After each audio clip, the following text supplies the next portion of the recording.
Aleluia. Oremos. Senhor nosso Deus, graças te damos por mais uma vez o Senhor ter nos trazido para a tua casa de oração. Amém.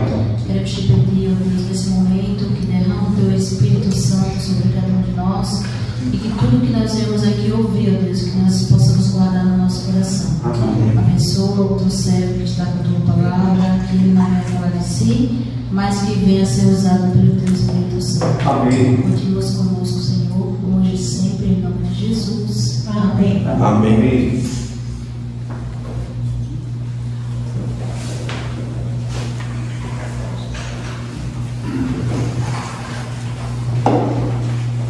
Boa noite, irmãos. Boa noite. Por incrível que pareça, eu me perdi mais uma vez. Passei direto para ali. Eu ainda não consegui memorizar exatamente a rua, eu passei direto. Mas nós estamos aqui para dividir o pão da vida e assim alimentar. Nós somos alimentados pela palavra de Deus. Eu espero que essa pequena palestra, na realidade um pouco mais de um estudo bíblico, possa fortalecer a nossa fé e a nossa esperança de que em breve Jesus vai voltar. Amém? Um dia atípico, né? Um dia interessante no Brasil, através de uma eleição, e nós vimos as pessoas assim com várias expectativas, muitas expectativas, né? Entregando ali um folhetinho, um santinho, né? Que chamam de santinho, né? Ali, dizendo: esse aqui é melhor que aquele. Não, esse aqui é melhor que aquele. Aí tal, e você fica ali disputando. Em São Vicente o negócio foi bem intenso ali, porque eu vi pessoas entregando dinheiro, candidatos assim, entregando, pagando, dando dinheiro para as pessoas votarem. Impressionante. E de uma maneira ilícita até, mas nós sabemos, e hoje ficou muito claro na minha mente, assim, de que o nosso reino não faz parte desse mundo. Por mais que você tenha alguma preferência por um ou outro e tal, a gente percebe que a limitação de um homem governar o outro é latente. Nada vai melhorar substancialmente, nada vai mudar daquilo que está profeticamente escrito, né? Mas nós não vamos falar de política, nós vamos falar da palavra de Deus. E tem uma citação aqui que da outra vez que eu preguei, eu sempre cito, que Ellen White diz assim no livro Trabalho Evangelismo, ela diz assim: evitem sermões longos. O povo não pode reter metade dos discursos que ouve. Fazei palestras breves e dai mais estudos bíblicos.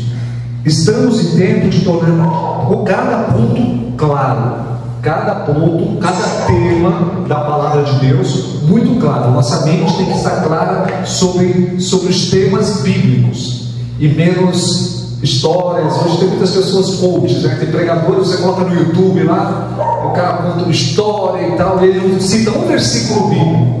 Você fica impressionado e fala: poxa, esse cara tem uma mente muito criativa, porque ele conta, ele vai, ele mexe, as pessoas choram, e no final das contas não há conversão e a palavra de Deus não é citada. Então eu nunca faço isso. Eu tenho um lema comigo de que é difícil para pregar para o adventista, né? Porque o adventista conhece muito bem a palavra de Deus, então você tem que ter assuntos bem rebuscados. Mas eu tenho comigo o seguinte: deixa que a Bíblia fale, você não vai errar. Se você disser o que a Bíblia está dizendo, quanto mais textos bíblicos, dificilmente você vai errar. Quando você começa a falar de si mesmo, ou de testemunho, ou de alguma coisa assim que não está na Bíblia, você tende a não deixar que a palavra fale. Nós vamos abrir a Bíblia, irmãos, num texto de 2 Timóteo. Eu queria que vocês abrissem a Bíblia de 2 Timóteo, capítulo 4. Nós vamos usar bem a Bíblia, viu? Bastantes textos bíblicos, para ficar bem afiado na Bíblia. Você consegue retroprojetar aqui, Marcos? Os textos? Os textos que vão citando? Consegue? Ok. 2 Timóteo, capítulo 4, versículo 10. Esse é o primeiro texto. Porque aí aqueles que não estiverem acompanhando exatamente na Bíblia, fala de um personagem ali, só para a gente contextualizar. Está com a Bíblia aberta? Aí você vai 4:10, tá bom? 2 Timóteo 4:10. Vamos orar. Maravilhoso Deus, Estamos com as Santas Escrituras abertas no teu santo templo e pedimos que o Senhor fale através do Espírito Santo a nossa mente e o nosso coração, em nome de Jesus. Amém. Amém. Muito bem, quem pode ler? 2 Timóteo capítulo 4, versículo 10. Porque Demas me desamparou, amando este mundo presente, e parti para a Tessalônica, Crescente para a Galácia, Tito para a Dalmácia. Isso, olha só. Paulo está dizendo assim, ó. Em outras versões diz que Demas me abandonou. Ali diz que ele foi outro desamparou. Em outros textos ele diz assim: porque Demas me abandonou, amando o presente século. Aí ele fala de outro e outro. Paulo se sentiu sozinho. Na hora que as dificuldades sobrevieram, Demas abandonou. Vamos ver quem foi Demas. Vai para Filemon, avance um pouquinho e veja quem foi. Avance um pouquinho, passando das duas páginas aí, a gente vai ver ali Filemon 1:24. Isso, rápido você, né? Aqui dá para fazer rápido. Isso. Ó, essa tradução é interessante. Demas se apaixonou pelo presente século. Ali falou. Enfim, ele abandonou. Filemon, capítulo 1, versículo 24.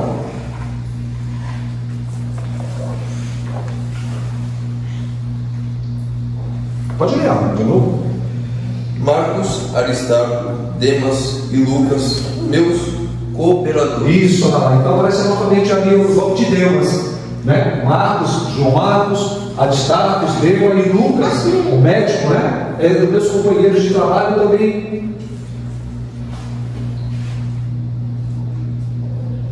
Essa é uma nova tradução, né? A nova tradução da linguagem de hoje. Mas ali diz que eles eram cooperadores, ok? Essas quatro aqui, inclusive Demas, ele era um cooperador direto de Paulo. E Lucas também era, e escreveu o livro de Lucas também. Ele era um médico e ele não sabe exatamente no momento ali, mas depois ele apurou e foi escrever. Mas o interessante é que Demas era um cooperador de Paulo e depois se diz que ele abandonou a fé e foi para Tessalônica. Ele abandonou, ele desistiu da carreira.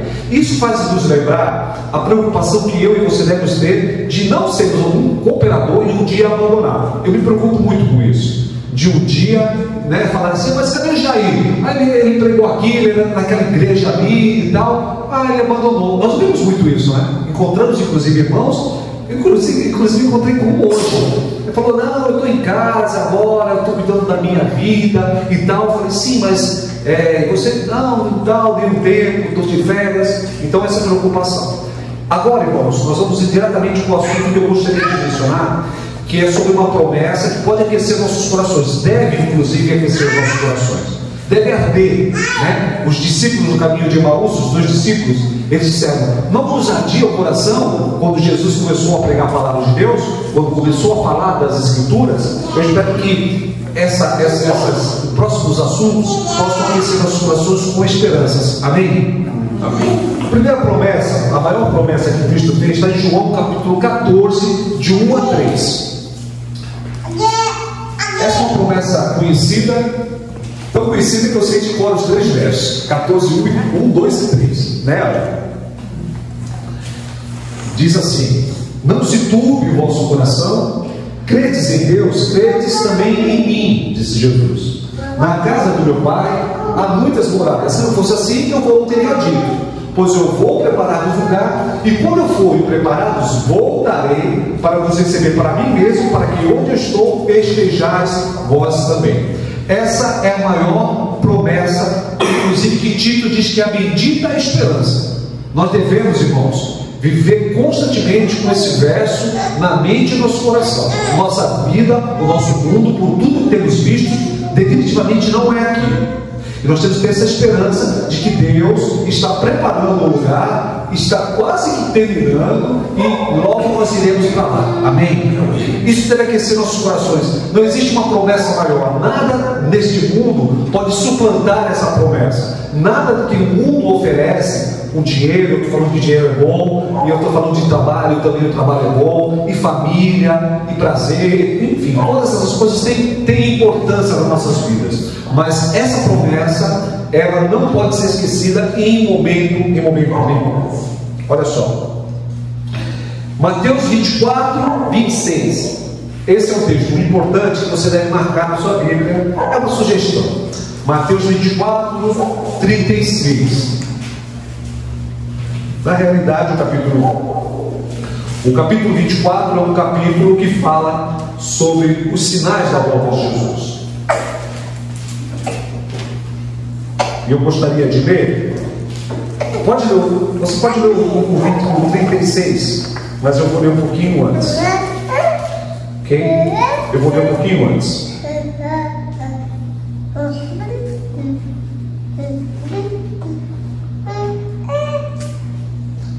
Ele diz assim: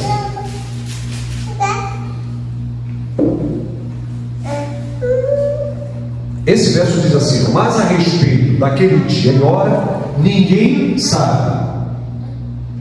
É o 36.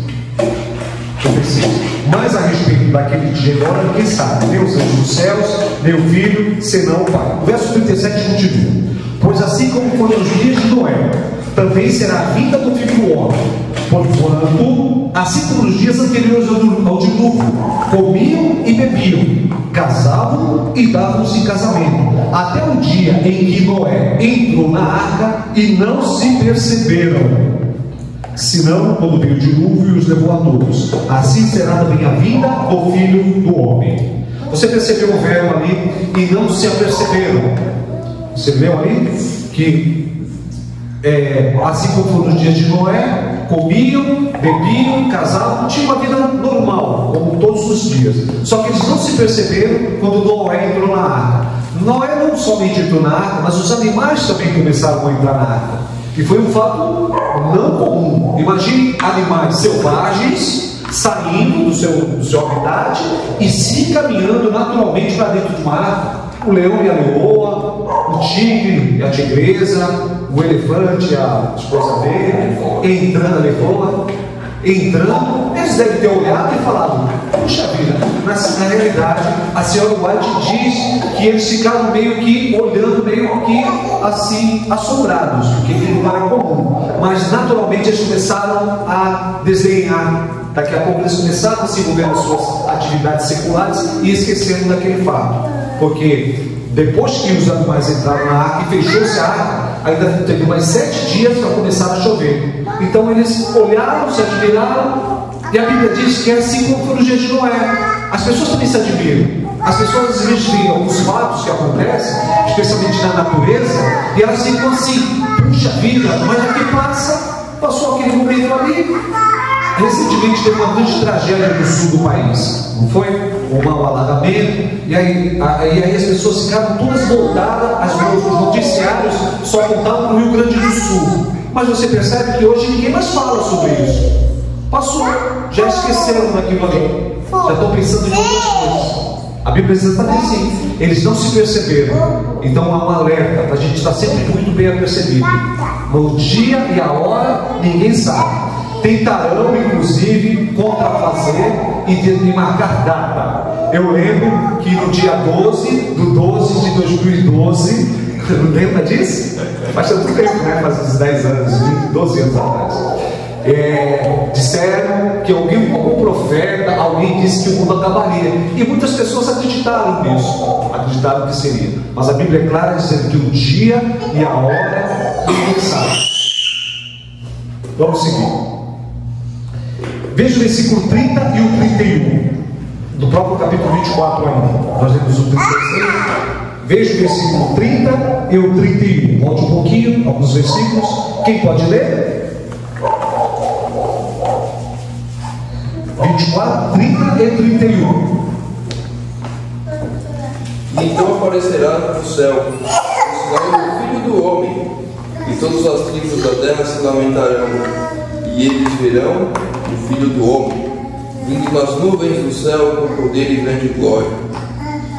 E ele enviará os seus anjos com grande som de trombeta, e eles ajuntarão os seus eleitos desde os 4 ventos, de uma extremidade do céu à outra. Muito bem, olha só. Esse trecho, irmãos, eu vou sugerir também que a gente tenha muito claro isso na mente. Por quê? Porque as pessoas, apesar de nós acharmos que as pessoas sabem a respeito da volta de Jesus, pode fazer uma pesquisa. Eles não sabem exatamente como Jesus vai voltar. A Bíblia apresenta mais ou menos 2.500 passagens bíblicas ou referências falando a respeito da volta de Jesus. É o tema principal, é sobre o reino, sobre a volta de Jesus. Então, se é falado muitas vezes, reiteradamente, é porque é muito importante. Porém, entretanto, contudo, todavia, as pessoas aí, pode fazer um teste. Jesus vai voltar? Eu acho que vai. A Bíblia diz que vai. Como? Pergunte para ela, como você acha que Jesus vai voltar? Elas não sabem. Já fez a pesquisa? Você? Nós estamos lendo, conhecendo. Não. Eu perguntei se você já perguntou para alguém, para algum amigo, para algum vizinho, para alguém. Não? Pergunte a mim, lá no teu trabalho. Tudo bem? Tudo bom? A gente está trabalhando aqui, que legal. Jesus vai voltar? Ela vai falar assim. Talvez ela diga, a maioria das pessoas com que eu fiz a pesquisa dizem, eu acho que vai. Aí eu disse, como? Algumas vão responder, vai vir com um mendigo. Alguns já responderam. Alguém já respondeu para você isso? E muitos ninguém sabe, né? A maioria não sabe. Alguém já respondeu? Acho que Jesus vem com um mendigo, vai bater em casa, me dá um pedaço de pão aí, porque pode ser Jesus. Aí eu dou, porque pode ser Jesus. Já pode? Eu tenho um propósito. Você vai responder isso daí, muitas coisas. O mesmo assunto que você está aplicando, Pois não. todos os pastores aplicam. Eu tenho um pensamento um pouquinho. Qual é? Meu pensamento é o seguinte: Deus não é o dono do tempo, do futuro, passado, do presente. Sim. Ele fala, na Bíblia não está que todos verão a vinda de Jesus. Todo mundo verá. Então, o que acontece? Eu acredito que quando ele vai vir, pode ser que já morreu. Não entendi. Pode ser que quando ele vier, a gente já morreu. Sim. Porque ele vai vir para todos. Sim. No dia que você for ver Jesus, vai ser o mesmo dia que Moisés, o Davi, Daniel, todos vão ver ao mesmo tempo. Por quê? Porque o tempo é de Deus. Na hora que ele aparecer, todos virão, inclusive aqueles que morreram. Sim. Então, meu pensamento é o seguinte: a gente tem que se preparar agora, independente de saber se Deus vai vir amanhã ou depois, vai vir quando ele está vivo ou não. Sim. Se a gente não se preparar, quando ele está aqui na terra, tem que esquecer que ele vai, quando ele vai vir, igual você falou, né? A gente tem que se preparar. Se a gente se preparar, depois que a gente morrer, a gente vai estar condicionado até a volta dele. Então o que acontece? A gente tem que ser prevenido, porque isso a gente é vivo. Entende? Então não adianta às vezes a pessoa falar, mas ele vai voltar amanhã. A gente não pode entender. Sim. Se você se preparar, você precisa entender. Você está certo. Olha só. Tiago disse isso no capítulo 4, ele diz assim: atentai agora vós que dizeis, hoje ou amanhã iremos para a cidade tal e passaremos lá e negociaremos e teremos lucro. Vós não sabeis o que sucederá amanhã. O que é a vossa vida? Sois apenas como uma neblina que aparece por um instante e logo se dissipa. A vossa vida é como uma neblina. Você sabe o que é a neblina? A neblina vem e daqui a pouco passa. É a nossa vida. Ninguém tem 100% de certeza que amanhã vai estar vivo. Então nós temos que estar preparados hoje. Eu Querer se preparar para amanhã. Eu quero dizer que as pessoas têm que entender como será a volta de Jesus. Por quê? Da maneira que será. E a Bíblia diz que a volta de Jesus será um evento áudio e visual. Nós acabamos de ouvir áudio, porque nós vamos ouvir o som de trombeta, nós vamos ouvir os sons tocando as trombetas. E visual, porque a Bíblia diz que todo olho o verá. Lá em Atos dos Apóstolos, capítulo 1, verso 7, Jesus sobe e aí tem dois anjos, e aí os anjos falam para os homens: varões galileus, por que vocês estão admirados com esse Jesus que está assunto ao céu? Da mesma maneira, quando viste subir, ele vai descer. Como? De uma maneira corpórea. Não era uma nuvem, um fantasma, era o próprio Jesus. Nós estamos falando aqui a respeito da maneira. O Senhor está certo que nós devemos estar preparados. Inclusive quando ele voltar, aqueles que morreram no pecado, eles vão voltar outra vez ali, eles vão se esconder, porque aí para mim o sofrimento é maior. Por quê? Porque eles são pecadores. Quando eles vão ver isso? Quando Jesus voltar. Quando? Quando ele voltar, todos vão renascer. Deixa eu lhe falar. Quanto tempo o senhor é adventista no sétimo dia? Eu sou desde 2013. 2013. O senhor está equivocado. 2013. A Bíblia diz o seguinte: a Bíblia diz assim, que os que morreram em Cristo ressuscitarão. Esse grupo de pessoas que vão dizer, escondei-nos a cair sobre nós montanhas e rochedos, escondendo na face. Isso é depois de 1000 anos. Isso é depois de 1000 anos. Os ímpios não ressuscitarão na volta de Jesus. Os que ressuscitarão, aqueles que morreram em Cristo. Ok? Alguém como é bom a gente está estudando? Para a gente aclarar nossa mente? É que, às vezes eu posso fazer um pouquinho de confusão, às vezes, porque uma coisa eu vou dizer para você. Eu estou acompanhando o Torá e o Velho Testamento, que são igual.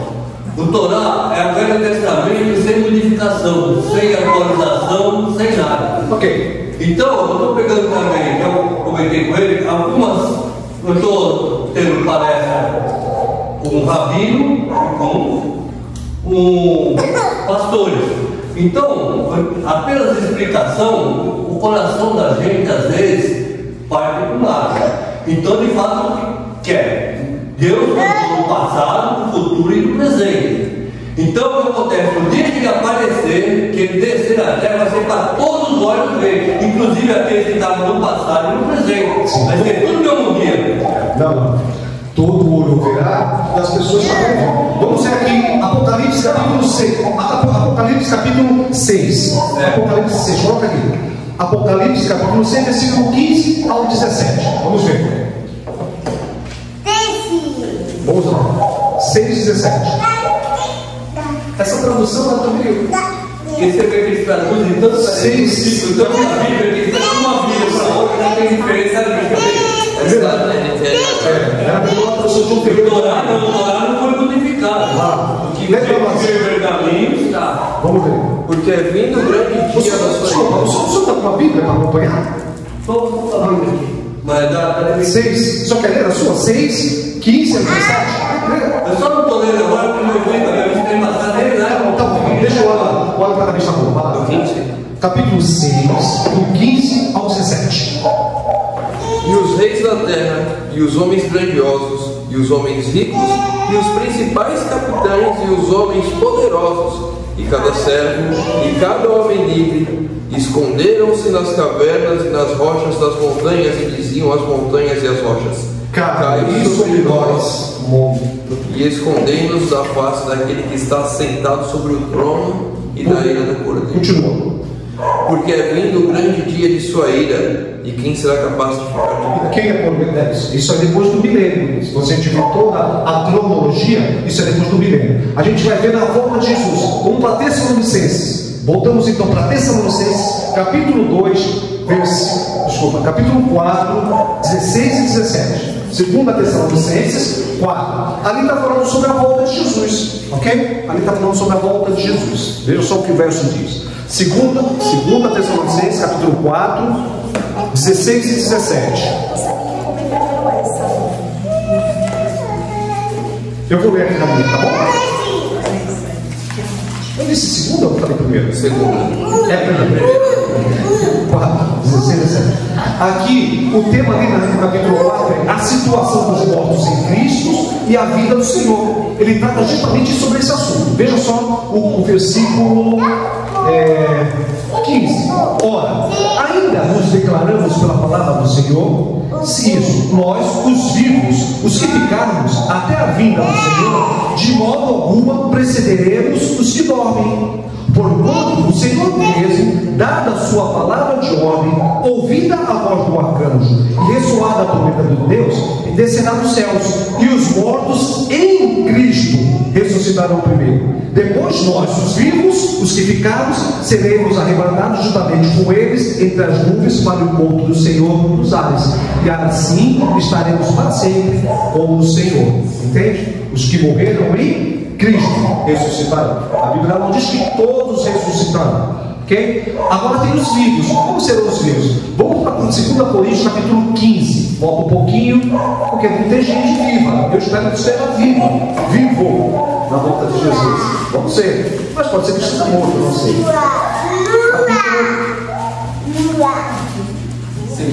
2 Coríntios.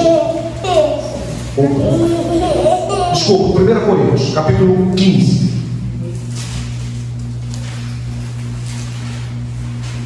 A partir do versículo 50. Ali, Paulo falando aos Coríntios, ele fala sobre a ressurreição. Os ressuscitados terão o corpo literal. E depois, a partir do versículo 50, os vivos serão transformados. Versículo 50.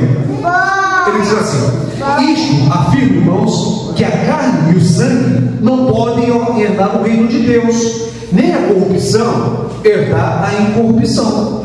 Este vos digo um mistério: nem todos dormiremos. Quando ele diz dormiremos, é que nem todo mundo vai morrer.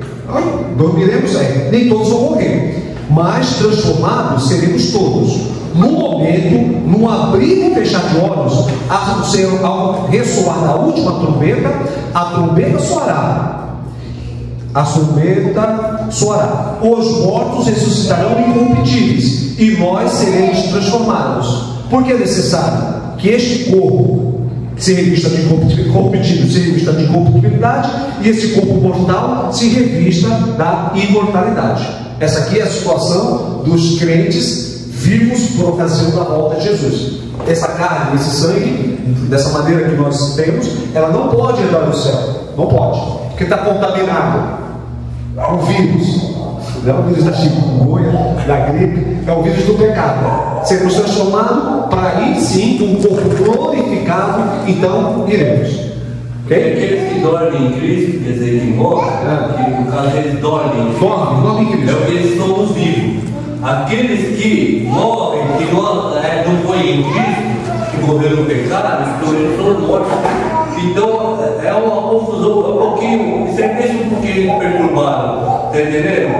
Então o que acontece? Quando aqueles que morreram em Cristo é que vão passar os milênios, o rio anda no céu. E aqueles que não morreram em Cristo, eles vão também. Para onde? Eles vão ficar aqui na terra ainda e vão passar os 1000 anos aqui na terra para tentar se purificar outra vez. Negativo. Jeremias capítulo 3. Negativo. Jeremias capítulo 3. Esse negócio meio. A Bíblia ela deixa escrita. Jeremias capítulo 3. Deixa eu achar aqui que não era o tema, mas a gente vai encontrar aqui. Espera um pouquinho. 3:33.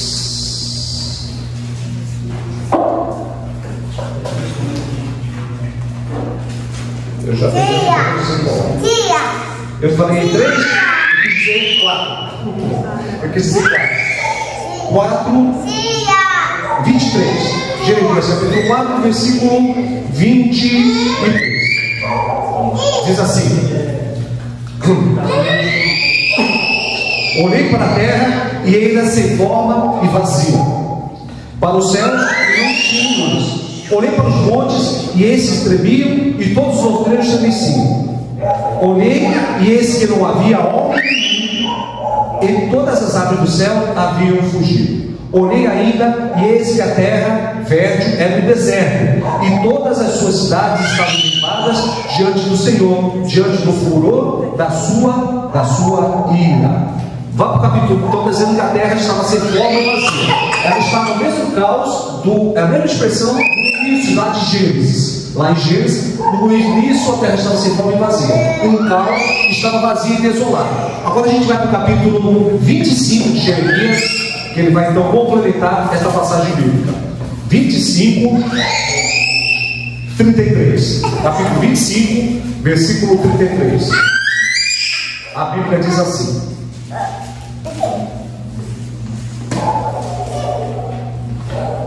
os que o Senhor entregar à morte naquele dia se estenderão de uma a outra extremidade da terra, não serão pranteados e nem recolhidos, nem sepultados, serão como esterco sobre a face da terra. Como está na tua tradução?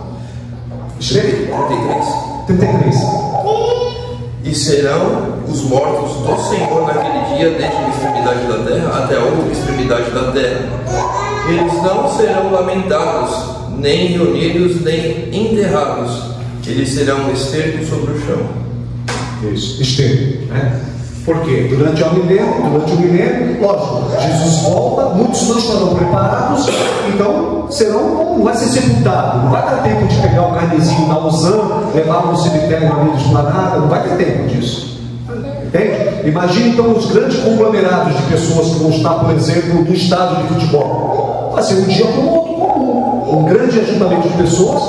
Jesus volta, não tem tempo de enterrar, sepultar, prantear, não vai ter tempo disso, morreu ali e ali ele fica durante o milênio. Por isso que a Bíblia diz que durante esse período a terra estará vazia, desolada, não vai ter nuvem, não vai ter nada. Só vão ter o diabo e os seus anjos ficarão presos numa cadeia de circunstâncias. É o que a Bíblia diz. Está lá no livro de Apocalipse, capítulo 20. Veja Apocalipse capítulo 20. Jesus falava com o profeta dele, que na hora que ele morreu no pai dele, ele falou assim: deixa os mortos enterrar os mortos, né?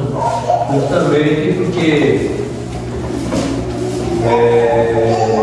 vai seguir a mesma coisa. Sim. Então, porque a hora que você tocou no morto, você está em pecado, aqueles dias da terra purificada, né?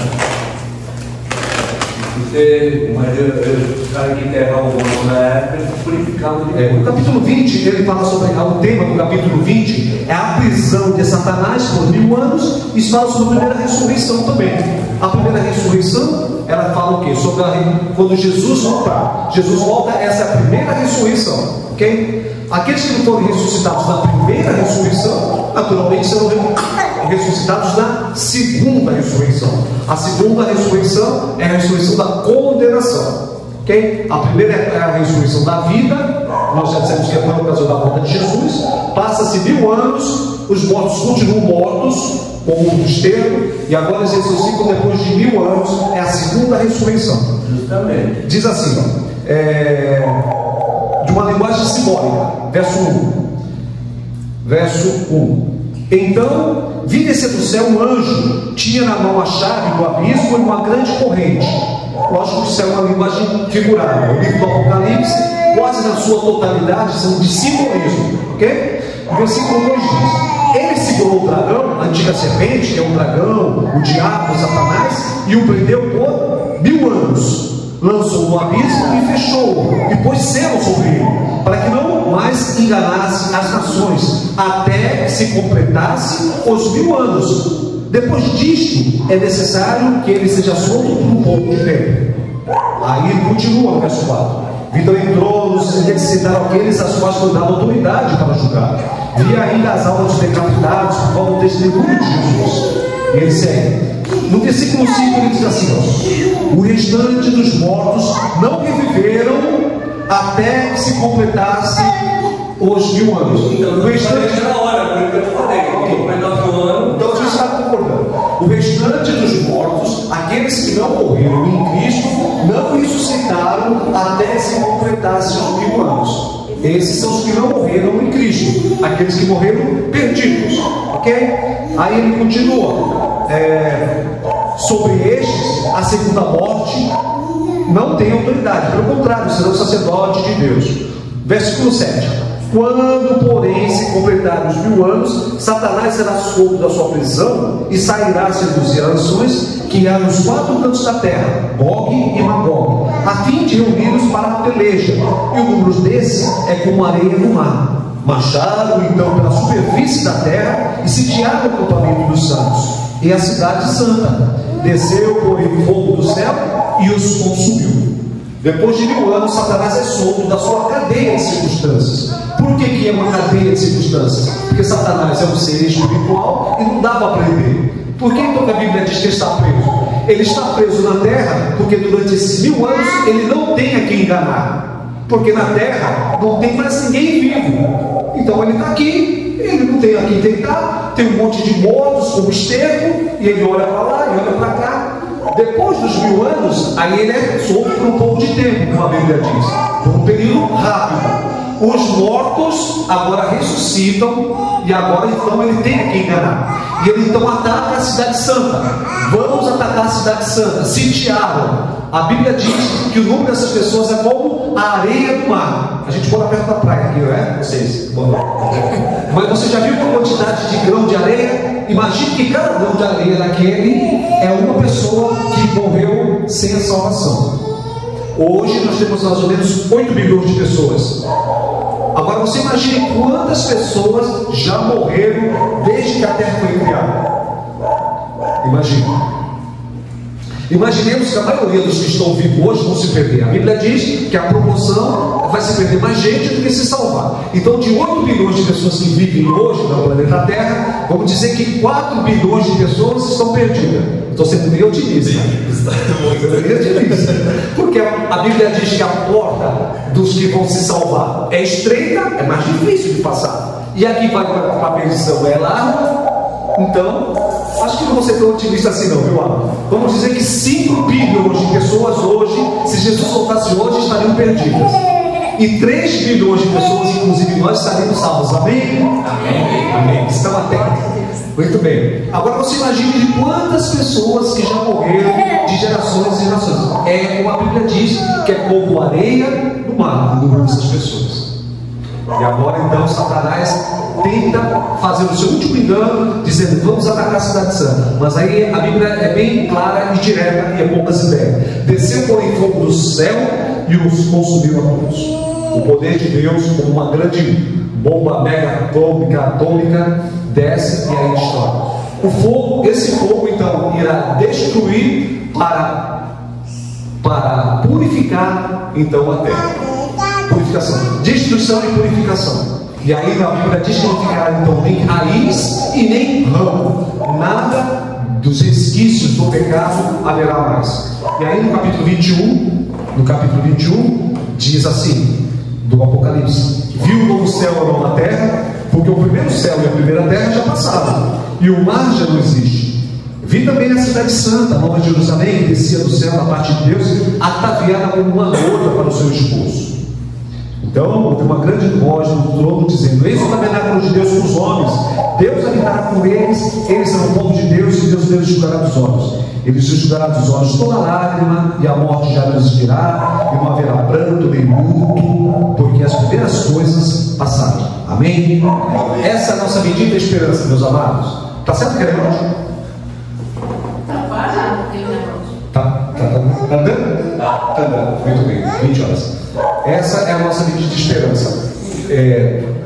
Que nós nos conservemos, irmãos, né, nessa esperança de que em breve Jesus voltar. Nós falamos outro dia aqui sobre profecias que estão acontecendo. Devemos falar mais vezes, que a nossa mente ela não fique tão absorta nas coisas diárias. Lógico que a gente precisa estar atento em tudo que está acontecendo, mas principalmente naquilo que por virá, naquilo que vai vir, aquilo que nós sabemos que está acontecendo, a Bíblia já relata, e aquilo que virá também ela relata, e isso nos traz esperança e conforto. O livro do Apocalipse, na realidade, alguns têm medo e ficam temerosos e tal. Na realidade, é uma revelação de Jesus Cristo. Ela está revelando o reino vindouro. Isso possa trazer esperança, alegria para os nossos corações. É o meu desejo de oração em nome de Jesus. Amém. Amém.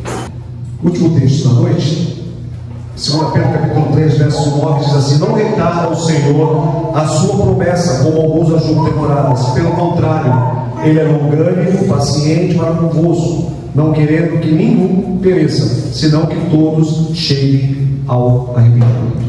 Virá, entretanto, como ladrão diante do Senhor, no qual os céus passarão com estrepitoso estrondo, os elementos se dispararão abrasados, também a terra e as obras que já existem serão atingidas.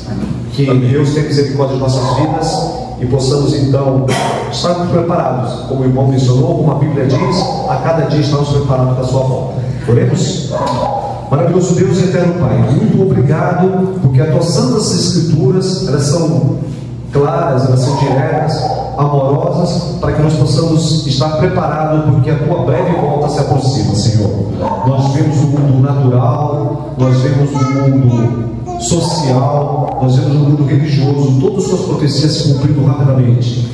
Os últimos eventos serão rápidos, Senhor Deus. Ajuda-nos a estarmos com as nossas mentes e corações voltados para o reino celeste, Senhor Deus. Que as atividades seculares não absorvam a nós de tal maneira que nós estejamos como servo infiel, despreparado para a tua volta. Nos abençoa, Senhor Deus. Nós já vencemos uma semana e pedimos que o Senhor continue conosco nossas atividades, sempre olhando para os altos céus, com os pés na terra, como diz o hino, mas com os olhos nos céus. Nos abençoe e guarde e nos dá a tua paz. Em nome de Jesus. Amém. Amém. Amém, irmãos.